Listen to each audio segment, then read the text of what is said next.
Welcome to today's daily message. Today is Veterans Day.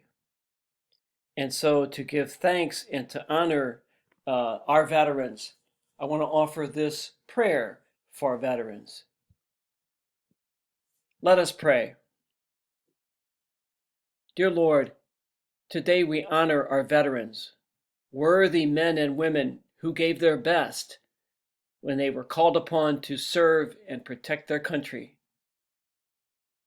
We pray that you will bless them for their unselfish service in the continual struggle to preserve our freedoms, our safety, and our country's heritage for all of us.